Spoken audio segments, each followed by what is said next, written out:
Chapter 14 એમાં 8મો પ્રશ્ન ધ્યાન આપો।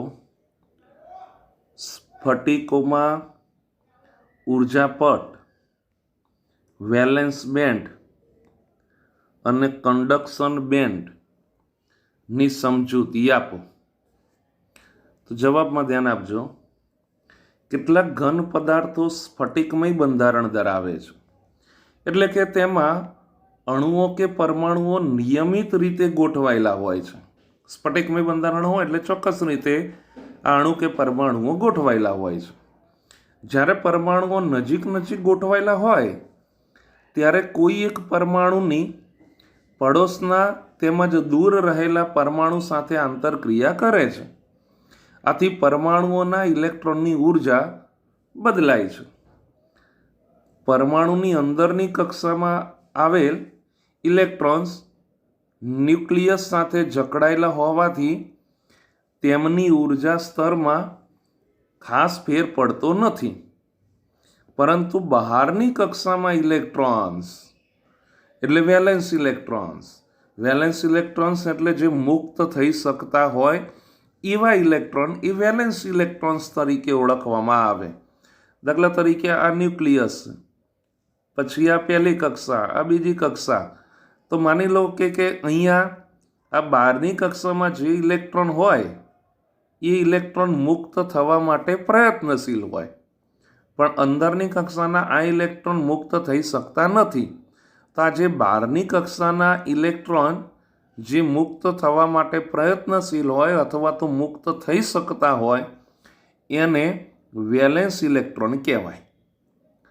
તો આવા વેલેન્સ ઇલેક્ટ્રોન બીજા પરમાણુ સાથે ભાગીદારી કરતા હોવાથી એવા ઇલેક્ટ્રોનની ઉર્જા સ્તરમાં ફેરફાર થાય છે।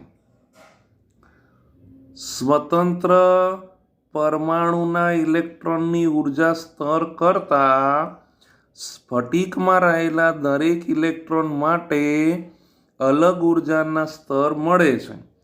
આવા ઇલેક્ટ્રોનની ઉર્જાના સ્તરોને ઉર્જા પટ અથવા એનર્જી બેન્ડ કહે છે।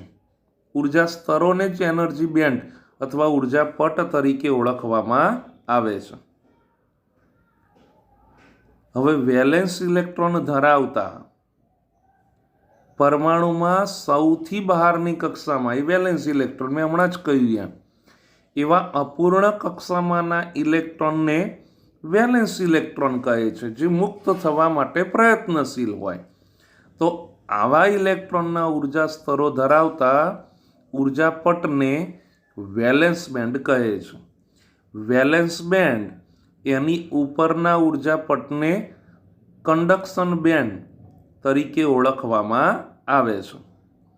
સામાન્ય રીતે બાહ્ય ઉર્જાની ગેરહાજરીમાં બધા જ વેલેન્સ બેન્ડમાં વેલેન્સ ઇલેક્ટ્રોન હોય છે, જ્યારે કંડક્શન બેન્ડમાં કોઈ ઇલેક્ટ્રોન હોતા નથી।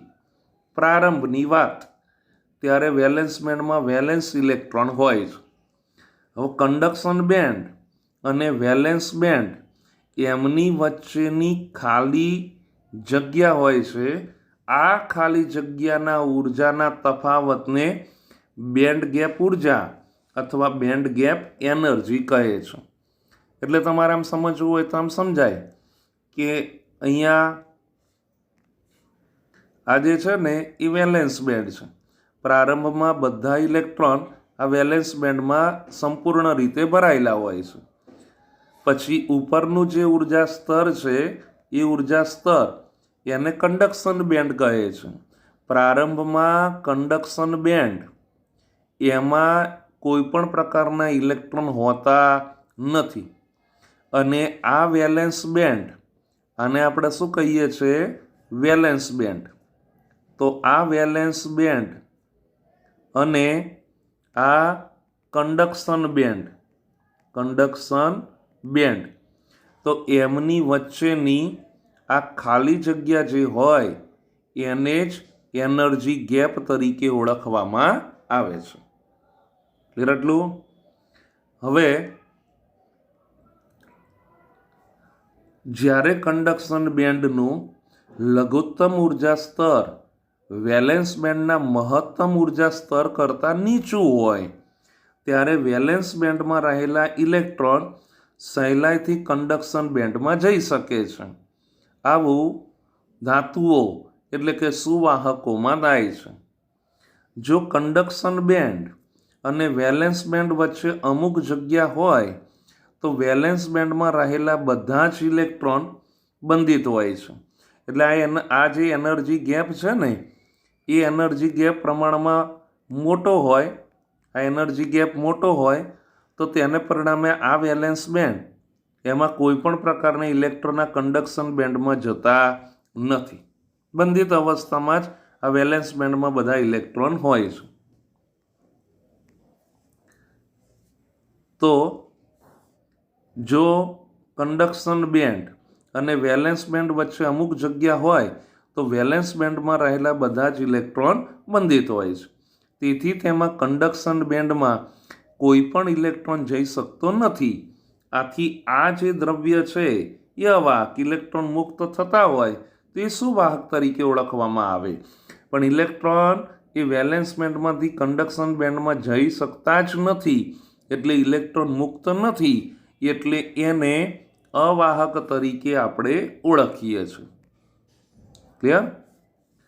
જો કંડક્શન બેન્ડ અને વેલેન્સ બેન્ડ વચ્ચેનું અંતર પ્રમાણમાં ઓછું હોય અને વેલેન્સ બેન્ડમાં રહેલા કેટલાક ઇલેક્ટ્રોન બાહ્ય ઉર્જા મેળવીને બેન્ડ ગેપ ઉર્જા પાર કરીને કંડક્શન બેન્ડમાં જાય તો કંડક્શન બેન્ડમાં વહન થવાની શક્યતા ઊભી થાય.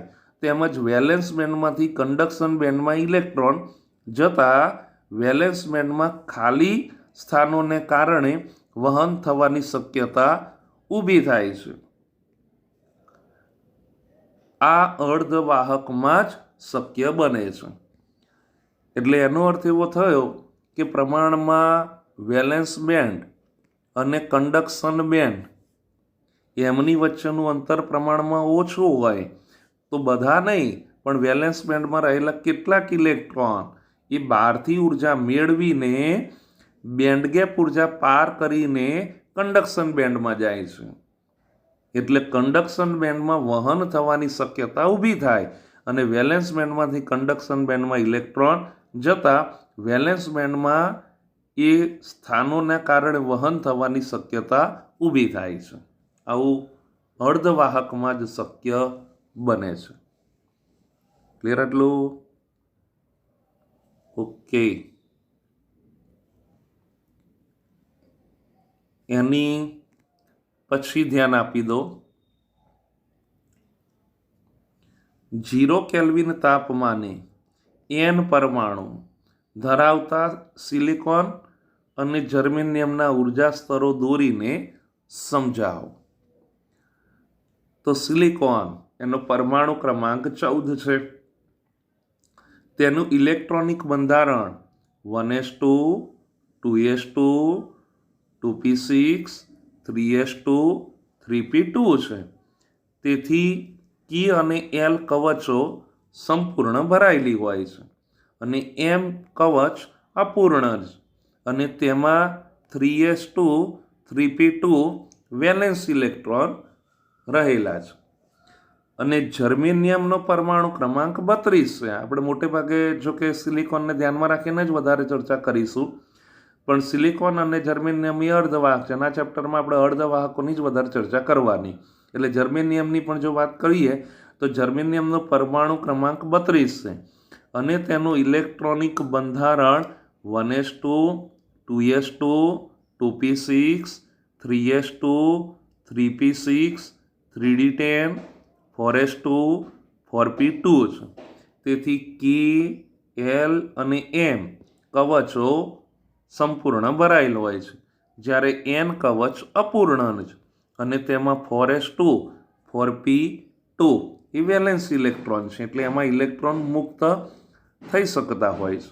આમ સિલિકોન અને જર્મેનિયમ બંને અર્ધવાહકો એવા ટેટ્રાવેલેન્ટ છે, એટલે 4 ઇલેક્ટ્રોન મુક્ત થઈ શકે, એટલે કે 4 વેલેન્સ ઇલેક્ટ્રોન છે, એટલે એને ટેટ્રાવેલેન્ટ તરીકે ઓળખવામાં આવે છે. સિલિકોન કે જર્મેનિયમ સ્ફટિકમાં બહારની કક્ષામાં કુલ 4 ઇલેક્ટ્રોન છે. જો કે બહારની કક્ષામાં મહત્તમ 8 ઇલેક્ટ્રોન એટલે 2s વત્તા 6p ઇલેક્ટ્રોન રહી શકે છે. આથી 4 વેલેન્સ ઇલેક્ટ્રોન માટે 8n ઉર્જા સ્તરો એ મળે છે. આ 8n અલગ ઉર્જા સ્તરો સતત બેન્ડ બનાવી શકે અથવા સ્ફટિકમાં પરમાણુઓ વચ્ચેના અંતરને અનુલક્ષીને જુદા જુદા બેન્ડમાં જૂથ બનાવી શકે. સિલિકોન અથવા જર્મેનિયમ એના સ્ફટિકના લેટીસમાં, એટલે લેટીસ એટલે ચોક્કસ ગોઠવણી ધરાવતો પરમાણુ, એટલે લેટીસમાં પરમાણુઓ વચ્ચેના અંતરે 8n સ્થિતિઓ ઉર્જા પટ એટલે કે ઉર્જા બેન્ડ 2 ભાગમાં વિભાજિત થાય છે. એટલે 4n 4n 8n હોય ને, એટલે અહીંયા તમે આમ જુઓ તો 4n 4n એવા ઉર્જા સ્તરો આપણી પાસે છે. બરાબર, 2 ભાગમાં એને વિભાજિત કરીએ 4n 4n ના સ્વરૂપમાં.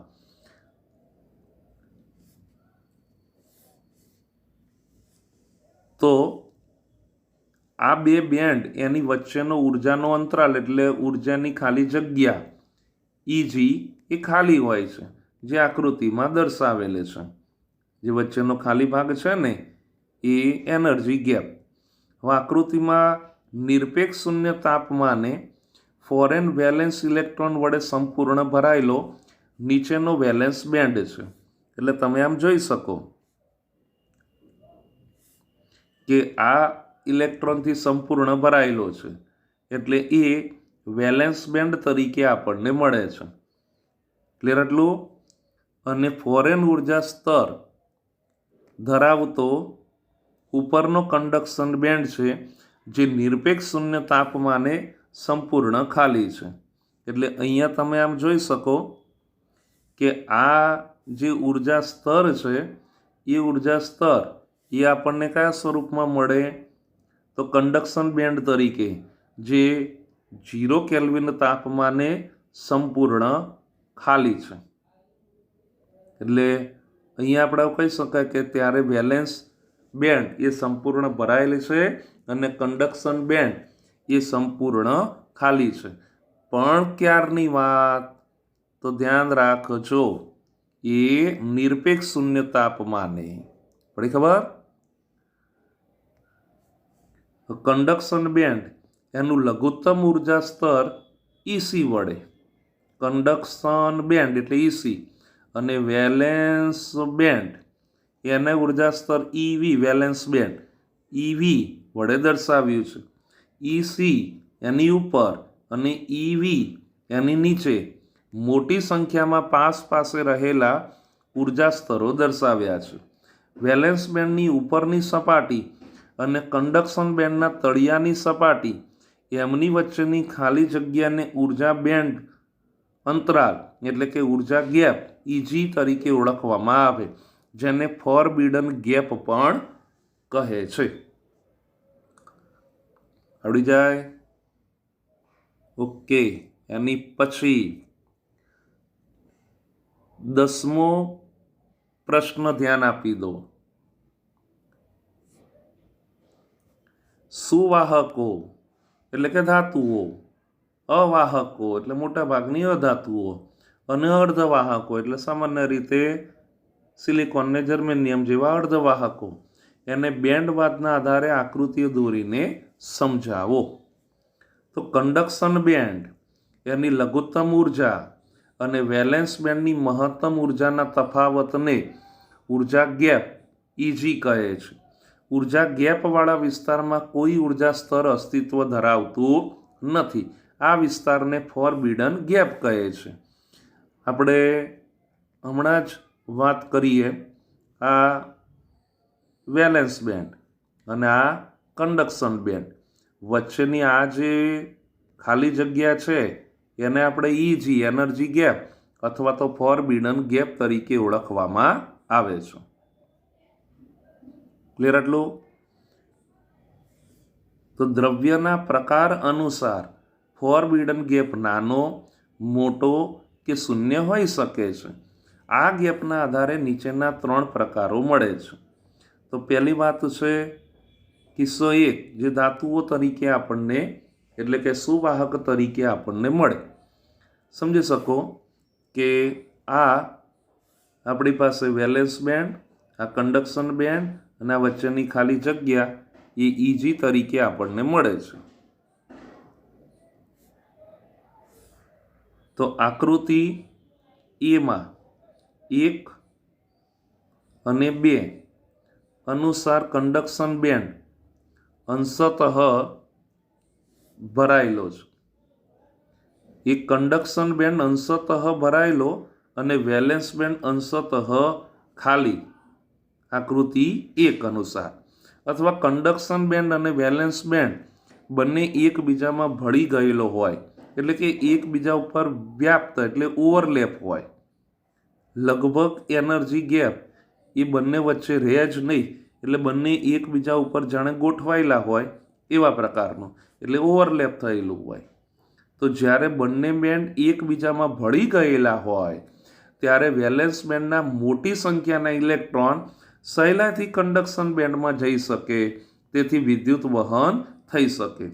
જ્યારે બંને બેન્ડ અંશતઃ ખાલી હોય ત્યારે વેલેન્સ બેન્ડમાંથી ઇલેક્ટ્રોન્સ કોઈક રીતે ઉર્જા મળતા કંડક્શન બેન્ડમાં આવી શકે, જેથી વિદ્યુત વહન શક્ય બને। તેથી આવા દ્રવ્યનો અવરોધ ખૂબ જ ઓછો હોય અને એમાં વાહકતા વધુ હોય છે। બીજી બાબત એ અવાહકો।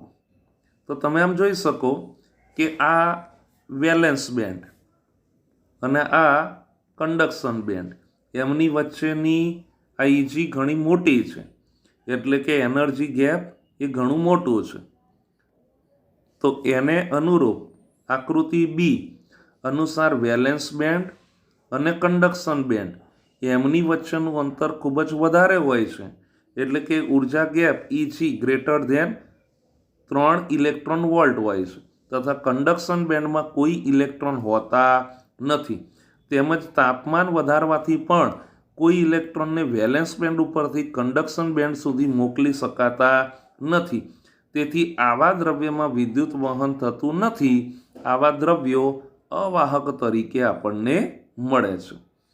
ત્રીજી જે બાબત છે એ આપણને અર્ધવાહક એટલે કે સેમી કંડક્ટર। તો આકૃતિ સી એટલે આ ત્રીજી આકૃતિ અનુસાર આવા દ્રવ્યમાં ઉર્જા gap Eg less than 3 electron volt હોય છે। આગળ અવાહકમાં Eg greater than 3 electron volt હતું। વેલેન્સ બેન્ડ અને કંડક્શન બેન્ડ એમની વચ્ચેનો વિસ્તાર નાનો હોવાથી ઓરડાના તાપમાને વેલેન્સ બેન્ડમાં કેટલાક ઇલેક્ટ્રોનો પૂરતી ઉર્જા મેળવીને આ વિસ્તાર પાર કરીને કંડક્શન બેન્ડમાં આવે છે। કંડક્શન બેન્ડમાં આવતા ઓછી સંખ્યાના ઇલેક્ટ્રોન તેમાં ગતિ કરે છે, તેથી વિદ્યુત વહન પ્રમાણમાં ઓછું થાય। એટલે સૌથી વધારે વિદ્યુત વહન સુવાહકોમાં થાય અને અર્ધવાહકોમાં વિદ્યુત વહન પ્રમાણમાં ઓછું થાય।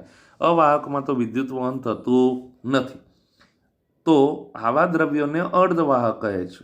અર્ધવાહકોમાં ઉર્જા gap Eg less than 3 electron volt હોય છે। સિલિકોન માટે Egનું મૂલ્ય આંકડો પણ યાદ રાખજો 1.1 ઇલેક્ટ્રોન વોલ્ટ અને જર્મેનિયમ માટે Egનું મૂલ્ય 0.7 ઇલેક્ટ્રોન વોલ્ટ એના જેટલું અહીંયા આપણને મળે છે। ક્લિયર? ઓકે।